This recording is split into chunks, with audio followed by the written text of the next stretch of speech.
네, 안녕하세요. 치대현 코리아 남영 기자입니다. 네, 오늘 이제 김한준 기자님과 함께 PSVR2에 대해 이야기를 나눠보도록 하겠습니다. 네, 안녕하세요. 네, 안녕하세요. 네, 이게 최근에 이제 PSVR2를 이제 직접 체험해 보신 걸로 알고 있는데요. 예. 실제로 좀 어땠는지 좀 한번 이제 소개를 좀 해주시면 감사하겠습니다. 이제 2월 22일에 출시되는 PSVR2 출시에 앞서서 이제 미디어 네. 시연회를 진행을 했고요. 초대를 받아서 체험을 해봤습니다. 외관 같은 경우는 이제 이미 많이 드러나 있기 때문에 큰 궁금함은 없었거든요. 이제 어디까지나 궁금한 것은 얼마나 착용했을 때 편리한가, 그리고 얼마나 새로운 기능이 더해진 것들이 현실적으로 구현이 되어 있는가, 그리고 어떤 게임을 즐길 수 있는가, 이런 궁금증에 대해서 답을 주는 그런 시연이었습니다. 전작 대비 시야각이 넓어졌고요. 시야각이 110도로 좌우로 넓어졌습니다. 전작이랑 비교해도 확실히 좀 시야가 시원한 느낌을 줍니다. 그리고 해상도도 약 2배가량 증가해서 좀 더 선명한 그런 느낌을 전해줬고요. 그리고 무엇보다 이번 제품이 아이 트래킹, 그러니까 시선을 추적하는 기능이 들어갔는데, 이 기능이 이용자가 어디를 바라보냐를 인식해서 뭐 메뉴만 따라가고 뭐 게임 내 시야가 돌아가고 정도가 아니라 렌더링 자체를 이용자가 보고 있는 부분에 집중해서 해요.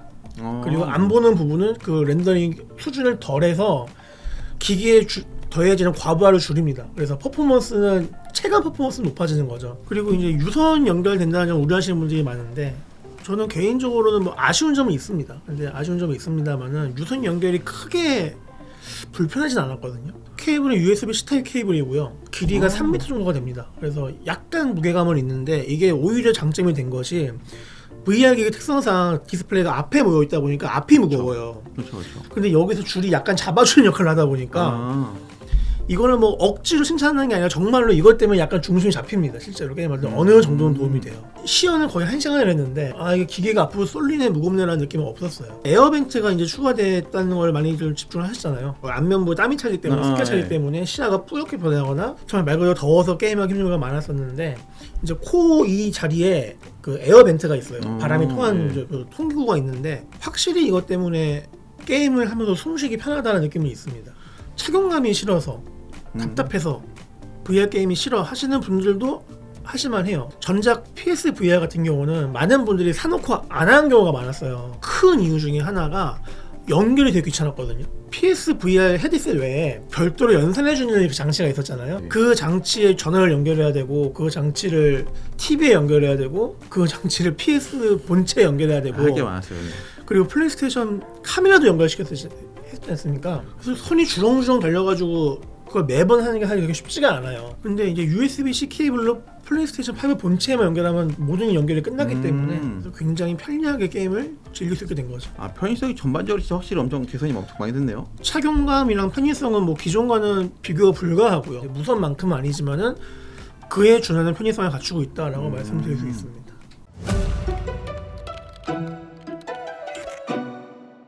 편한 거 알겠어. 뭐 가벼워진 거 알겠어. 그쵸, 근데 그쵸. 그거 쓰고 니 뭐 할 건데? 그렇죠. 라는 가장 게 중요한 건 킬러 콘텐츠죠. 사실 PSVR은 그게 상당히 약했어요. VR 기계의 장점만을 살린 그런 독점적인 콘텐츠는 많지 않았다고 저는 생각을 해요. 제가 지금까지 VR 기기를 관심이 많다 보니까 쭉 써왔습니다. 근데 그 몇 년 동안 통틀어서 가장 인상적인 게임이 이 VR 미션이었거든요. 에이스 컴뱃 VR 미션. VR 게임이랑 레이싱 게임이나 이런 비행기 게임 같은 것들이 엄청 잘 맞긴 하더라고요. PSVR2가 나오면서 그란트리스모 7이 같이 VR 버전 나오기로 이제 예정이 되어 있어요. 시선을 쉴 새 없이 움직여야 되는 게임들 같은 경우는 VR이 전 굉장히 잘 맞다고 봐요. 저도 동의해요. 이거. 운전석에 앉아서 레이싱 게임을 과거에 하는데 그냥 앞만 보고 갔다면은, 이제는 흔히 말하는 어깨 뒤에 뭐가 있는지 이런 것들을 살펴보면서 네네. 다른 사람들 견제하는 플레이가 가능하다는 거죠. 더군다나 이제 이번에 시야각이 110도로 넓어졌기 때문에 몰입감 있게 게임을 즐길 수 있을 걸로 보여서 동시 발매 타이틀을 기대하고 있고요. 이번 시연회에서는 또 다른 이제 기대작이죠. 호라이즌 콜 오브 마운틴. 유명하죠. 예. 호라이즌 제로 IP를 활용한 게임인데요. 그 오픈월드 액션 게임이다만은 이제 VR 게임의 특성상 오픈월드는 아닐 거라고 생각을 해요. 호라이즌 세계관 특유의 야생이랑 기계의 문명이 결합되어 있는 그 분위기를 제가 그 안에 들어가 있다는 느낌을 주는 데는 충분합니다. 게임을 시작하면은 제가 배를 타고 호송되는 죄수의 입장이 돼요. 놀이동산에 가서 어트랙션을 타고 주변 환경을 둘러보는 것처럼 물이 흐르고 있고 주변에 뭐 풀숲이 많고 그 숲 사이에서 이제 각종 크리처가 막 나와요. 네네네. 나와서 막 우리를 위협하기도 하고 막 물 아래로 커다란 뭔가 이렇게 툭 지나갑니다. 배가 이제 한번 난파가 됩니다. 물 기둥이 팍 치솟으면서 얘가 나와서 배를 덮치는데, 미약하지만 이제 진동이 더해지다 보니까 확실히 몰입감이 생기고요. 진동 이야기가 나온 게 말씀을 드리면은 진동이 꽤 3, 4개 구성이 되어 있어요. 배의 난간을 손으로 약하게 툭툭 칠 때랑 세게 툭툭 칠 때랑 진동이 달라요. 그리고 데미지가 약하게 들어올 때 세게 들어올 때도 진동이 다르게 옵니다. 이미 듀얼 센스 통해서 이제 많이 노하우 쌓았지 않습니까? 그쵸. 예, 그 노하우가 적용된 것 같고요. VR 게임에서 하프라이프 알릭스 이후로 굉장히 중요시 여겨지는 게 상호작용이거든요. 상호작용이지. 내가 게임 내 사물을 얼마나 만지고 이걸 뭐 할 수 있는가, 반응하는가, 이게 제법 괜찮은 수준입니다. 상호작용만큼은 굉장히 잘 되어 있어서 몰입도를 높여주고요.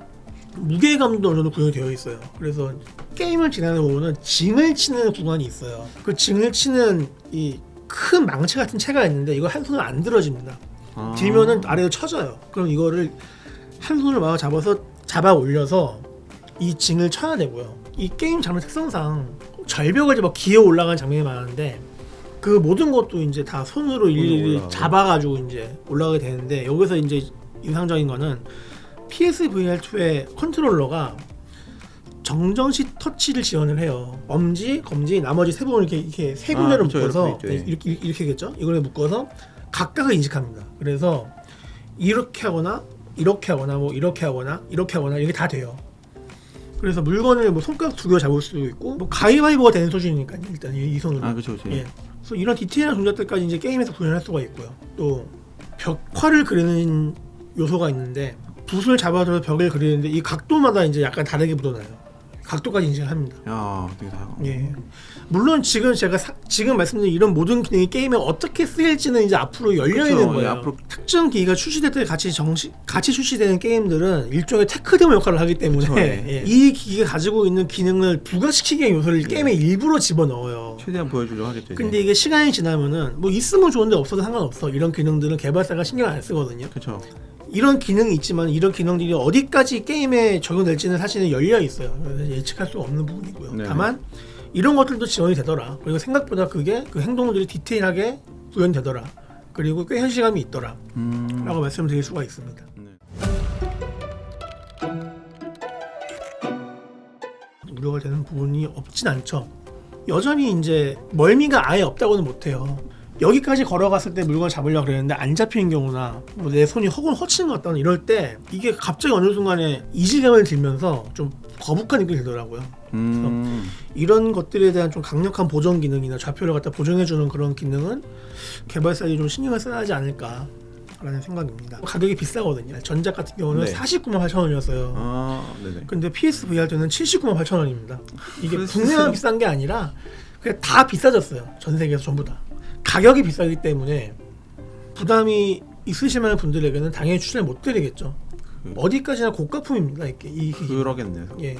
또 약간 아쉬운 점이 있는 게 PSVR2가 전작인 PSVR 게임들의 하위 호환을 지원하지가 않습니다. 그거 진짜 아쉽네요. 예. 그래서 기존에 나왔던 이제 PSVR 게임 중 가뜩이나 VR 게임 종류가 많지 않은데 그렇다면 네. 과거 게임도 얼마나 소중합니까? 근데 그러니까.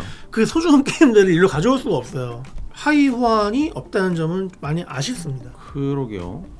아마 이것만 지원됐더라도 출시 초반에 생길 수 있는 라인업 부족은 많이 좀 해소할 수 있을 것 같은데 그런 아쉬움이 남아 있습니다. 근데 냉정히 말씀드리면은 네. 그렇게 아쉽지도 않은 것이 PSVR 게임이 엄청나게 많았던 것도 아니에요. 대부분 다들 좀 짧았죠. 이렇게 예. 좀 그냥 그 중에 몇 가지 게임들이 이제 아쉬운 거지. 예. 정확히 말씀드리면 하이원 전반이 아쉬운 게 아니라 그 몇 개의 게임이 아쉬운 거지. VR 게임의 새로운 패러다임 연기긴 아니에요. 이건 말씀을 드려야 돼요. 네네.